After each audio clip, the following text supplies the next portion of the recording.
I want to explore the theme of fixation because both among people with Asperger's syndrome, different forms of autism, and at times PTSD, there's a habit or a tendency to fixate very strongly on certain things. And I want to talk about the problem that fixation solves, because one of the areas that it's easy to be confused, or it's easy to be confused in mental emotional disease, is between, or basically it's knowing the difference between a solution to another problem and a symptom of a problem or an indicator of a problem. And at some point, the boundaries blur. And like so many things, there's this fluidity. There's also a lot of fluidity in the boundary in genetics, because there's no doubt that every mental emotional disease registers in the body and expresses itself in the body and affects the body. And there's no doubt that every biological anomaly or change or detail affects our mental and emotional health. So there's this balance back and forth, and sometimes it's hard to know what is the chicken and the egg. For example, I see a lot of the same emotional states and symptoms in myself that I saw in my father, but does that mean that because my father treated me a certain way, consistent with the way he was treated, that my body has shifted to express itself in certain uncommon ways as coping mechanisms for that behavior? Or does that mean that because of the genetics, I'm predisposed to some of the things he was predisposed to, and it's more about that, it's more biological. At some level, it doesn't matter. What matters is how to heal, how to respond. But back to this issue of fixation. What is the purpose that fixation serves? And I'd suggest it's similar to addiction. And the purpose addiction serves is pain management. Both fixation and addiction provide a singular focus outside, hopefully, and typically outside of our disease, our pattern of mental and emotional poor health. So let's say a trauma comes up and it's absolutely overwhelming. And just kind of, this is the pace, the way my hands are moving. If you can feel that pace and imagine desperation, like a restless baby turning this way and that way, and there's no answer. There's no answer to this desperation. There's no answer to this threat. And it gets revved up a little faster. And anywhere they turn, there's no answer. And then they fixate on something. Now, an aspie might fixate on a certain type of beetle. Now, I would suggest that the beetle is not that important in the solution that is fixation. I would suggest that the solution that is fixation is the fixation on something that's narrow and focused and where all of the attention can be directed. It's a bit like horse blinders. So if you take off blinders and you drive a horse down the road and all the cars are coming, that horse is going to be terrified, it's going to bolt, and it's going to cause itself and others harm. You put on blinders on the horse and it can only see in this very narrow beam forward, and it calms down. So fixation is a solution to multidirectional overstimulation and overwhelm without answer, combined with the awareness that left unchecked in that state, we will get over-aroused, our adrenals will fail, and we'll probably do something crazy, like run out in traffic and we can't focus. So the response, given the lack of attending to that state, the coping mechanism is fixation, to fixate on something. Now, I have a lot of flexibility on what I fixate on, or what I put my narrow beam focus on. But it can only be 1, 2, or at most 3 things. And really only one, or I can only do one at a time. Otherwise it doesn't serve the fixation purpose. The beam is not narrow enough, and I am in that overwhelmed place. So I need to focus. Now, one of the things that I focus on, and once I'm focused, I'm calm. So I need an intense, clear focus with momentum. Once I'm focused, I'm calm. And to some extent, I get to choose what it is, but it can only be one thing at a time. Now, fixation being my coping mechanism, not, for example, the optimal communication style or the optimal way to enjoy the day or the optimal way to participate in a group. No, if I go into a group, I've got to find one person to focus on. The group is too big on its own, so it's overwhelming and disorienting. I can't calm down, so I've got to find one person to focus on. Now, the most vulnerable thing for me in a social situation is the fact that most people cannot receive my narrow beam focus at full intensity in a comfortable and delighted way. Now, when I'm fortunate, maybe every 200 to 300 mature, confident adults, particularly who enjoy rich, intelligent conversations, when I'm fortunate and I find that 1 in 2 or 300, we can just race, because the fixation is,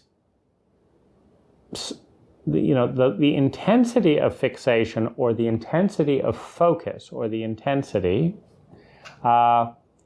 is serving the need of calming. But it's also providing a platform for depth, complexity, intimacy, and richness of texture and nuance. So it's doing both. The drive that I can't change is the need for intensity, particularly, see, it comes in waves. The bigger the pain wave, the stronger the need to focus. The waves come and go. The bigger the pain wave, the stronger the need to focus. Now, of course, I've always tried to make that focus constructive and positive. So I might have an 8-hour conversation with someone and be in heaven, and I don't want it to end. And a 20-minute conversation is just aggravating. You can't build up the intensity And just about the time you're beginning to get zeroed in, they're like, oh, gotta go. And it's just so depressing. It's like all that build up. And it's depressing on two levels. One is, oh, I'm back in the emotional pain that I was fixating to avoid. Two is the part of me that loves what I can build in those intense grooves. Here's what I mean. I can write a book in one of those grooves. I can sit down and have 60 pages of the book written and edited in a day. And it's provided me this solid, stable, narrow beam focus. Now, I could also study beetles with the letter, any beetle that has a reference to South Africa. And I could study that with that just in intensity. But what I feel like I'm fortunate to be conscious that I need narrow beam focus, that I'm happiest when I have narrow beam focus, that my narrow beam focus is a gift, meaning I've achieved over 1,000 goals. And starting with that when I was 14, I've, just in the last 4 years alone, read 500 books. That's narrow beam focus in a way that's very satisfying, but it's not aimless. What I mean is each of those books were chosen for a purpose.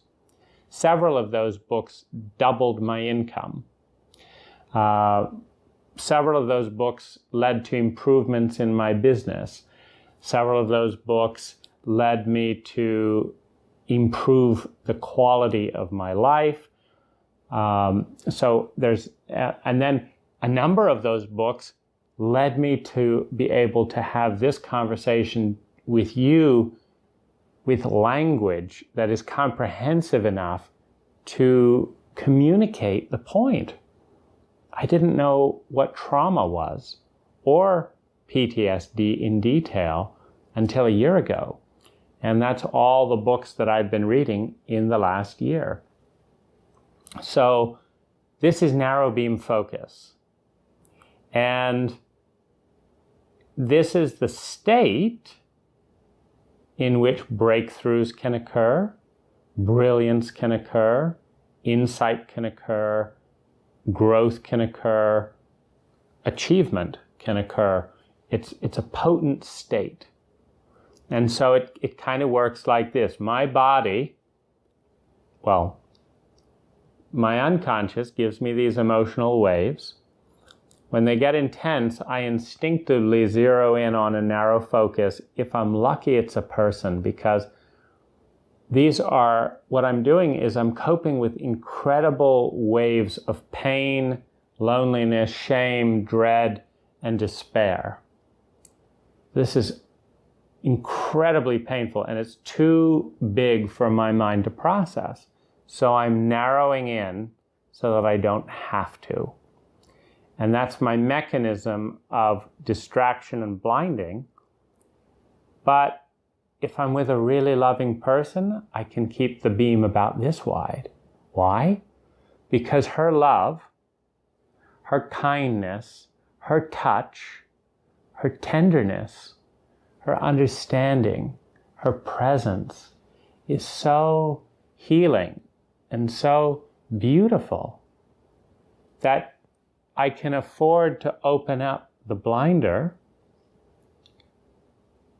and tolerate that wave of pain and be present for it and even transcend it, to look for the gifts, to let it go, to heal, to let it go, to go into it and face it and let it go, or to heal it, or to pour love into that wound. This is why present, kind, loving, sincere, integrous friendship, compassion, and romantic love is the single most valuable resource that I want, desperately need, often cannot create. believe it or not, if you go online or talk to friends or therapists or whatever and just said, I need to find someone who's present, passionately loving, who understands, who cares, and who wants to show up to love me in this place. I need that. I want that. I'm able to reciprocate that. I'm able to show up for that. I'm able to appreciate that. I'm able to receive it. And I want to create that. Do you know anyone? Are you that person? Are you that person? Are you that person? Are you that person?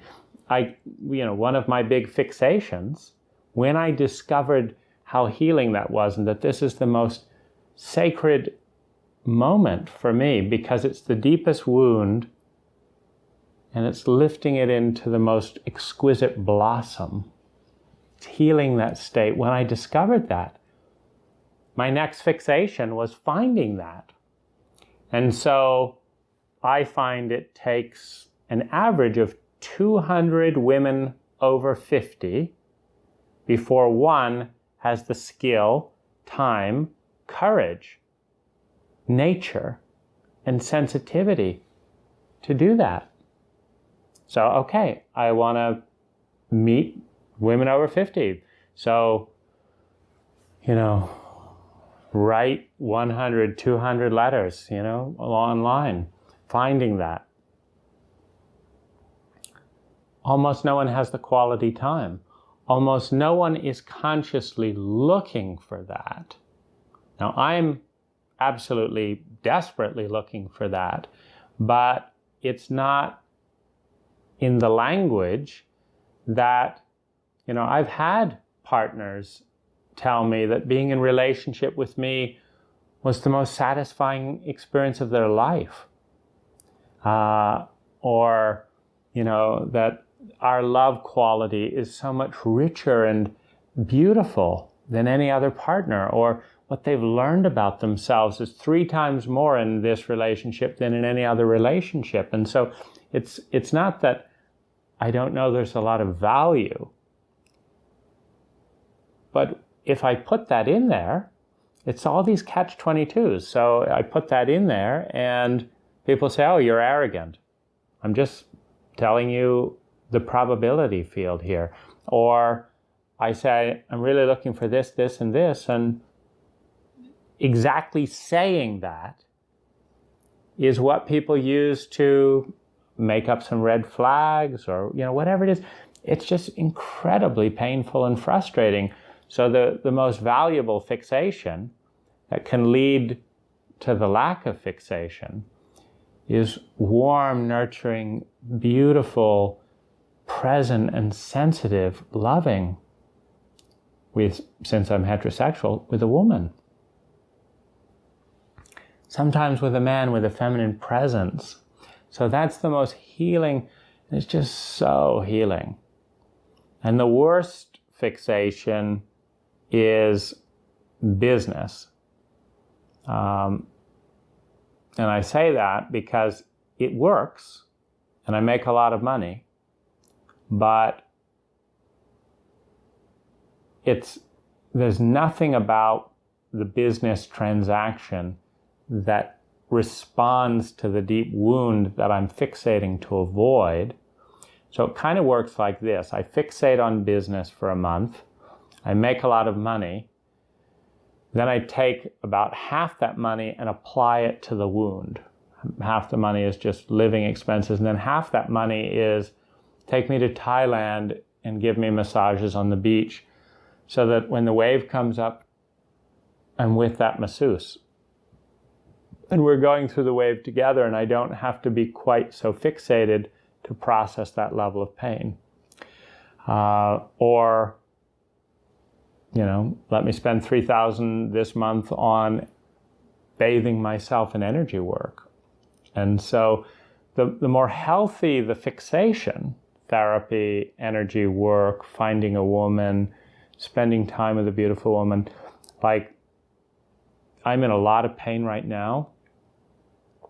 And so I was going to spend just 3 weeks in the US, make a little money because I'm running low, and then go back to the Philippines. The job situation when I arrived turned out to be way more unstable and up in the air than I had thought. And so I can't fixate on it. There's no clear flow point. It's driving me crazy. Meanwhile, I'm missing like hell my partner, someone to hold, someone to fixate on and care about. One of the things that women have told me is that my intensity of presence is exquisite. Well, that's when I'm fixating on them. I'm giving my whole attention to their beauty, to their essence, to what wants to grow in them and become healthy. And because I know the terrain, I'm just, plowing through at this intense speed that they've never experienced. And I'm watching them give birth, and it's beautiful. It's so beautiful. And it's the healing. It's the healing. It's the healing for me. It's the healing for them. And it's so beautiful I don't have to fixate anymore. But I'm giving my full attention. It's almost impossible to put this into words. The desperate need to fixate in order to escape pain, the great joy of fixating on something so beautiful, and then not needing to have these blinders on because I'm in a world that I believe in. I'm in, for a few hours, for a few days, I'm in a world that's beautiful, that I believe in. So this is the function. I just wanted to share that because I haven't heard people talk about why, on a psychological level, someone with Asperger's, etc., may be a very genius and brilliant in a certain arena, which fixation and nuance provides, and two, need to or want to fixate in the first place. And particularly on the autistic spectrum, one of the things fixation provides is stimulation management.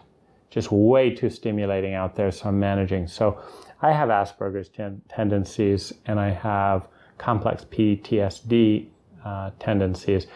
But the other piece that ties in here is manic depressive. Manic is a form of fixation. This in intensity. It's manic.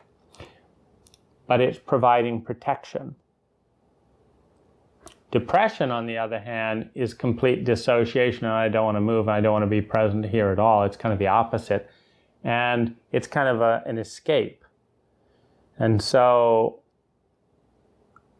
it's a little bit like sleep. Like I'll do this with sleep, where I'll have a pain wave coming up, and I'll look at what I can do in a fixated way.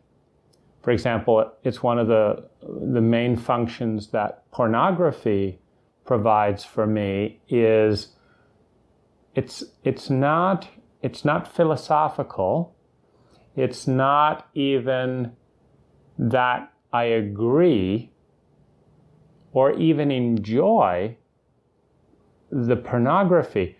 Rather, it's touching, because it's sex, and that touches so many primal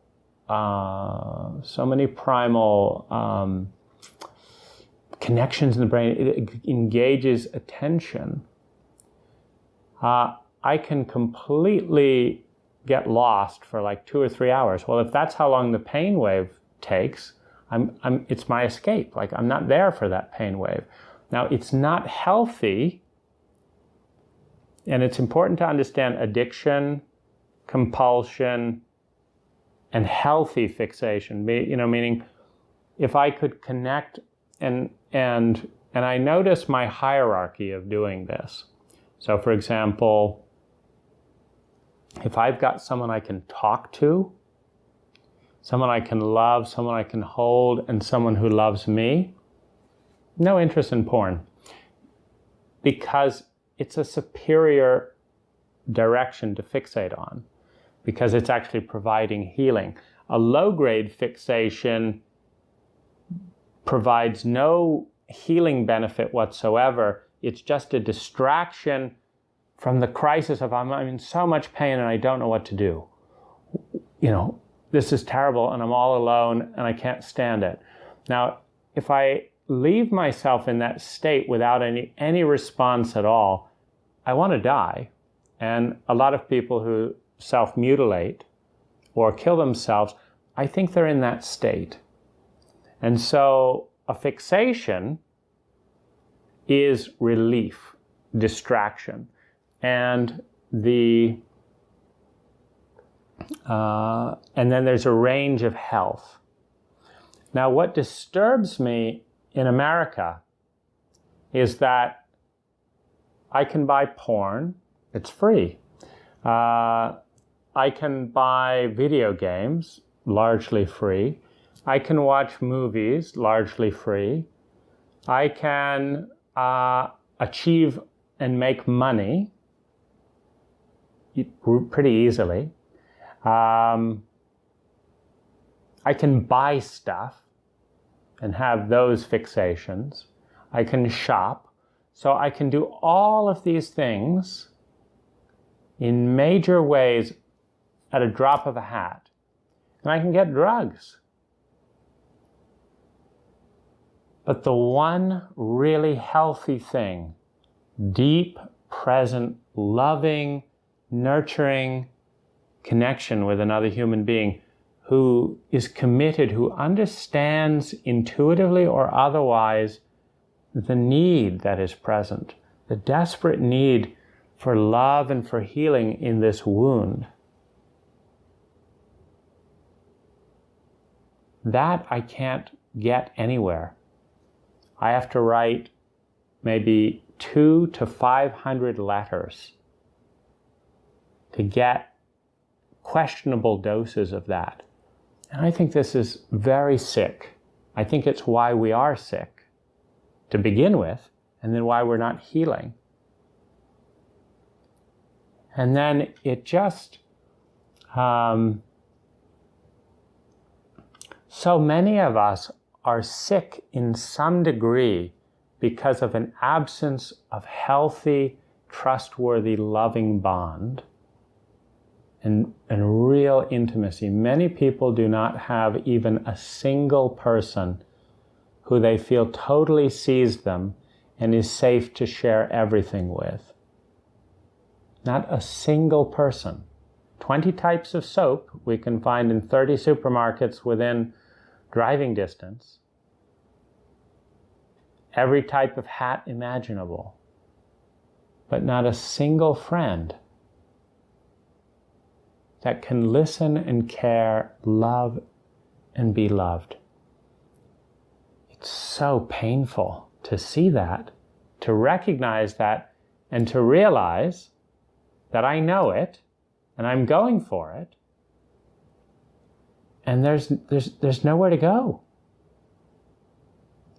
Because sometimes the doses that are offered, like an hour here, a half hour there, and are worse than nothing. It's kind of like, if you can imagine wax that's in an ugly shape, and you need to melt it, and then you need to pour it into a new shape, and then it needs to cool, and then you've got a beautiful candle. But if someone just takes a flame to it and burns it a little bit and then runs off, it just drips. The process has to be respected. And the smallest amount of time I can get that process into is 4 hours. And the most painful thing in the world for me is that in my country, in the United States, getting that quality of love, care, compassion, presence, attunement, openness, and transparency for a 4-hour block of time, it is like a desert. And so I go to Thailand and the Philippines, where I can get in 1 month that quality of love and care that I can't get in a year in my own country. And my biggest grief is these people can't visit me in my country because of our government's immigration laws. There's not the right to pursue happiness and travel for our friends coming to visit us. So this is just a little bit of exploration of the terrain from a more human perspective. And thank you for watching.